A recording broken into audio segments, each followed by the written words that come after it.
Hey everyone, I'm Justin Sorensen with the Marriott Library's GIS Services. For this week's Map Monday release, we'll be doing something a little bit different.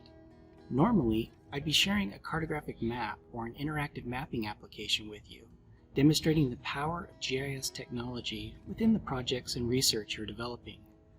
This week, I'll be demonstrating the physical outputs that are possible when combining the power of GIS, 3D modeling, and 3D printing. Take this example, a 3D topographic model representing the physical features of Mount Rainier. This model was created using openly available elevation data, a few GIS and modeling programs, and printed using a 3D printer available at the Marriott Library.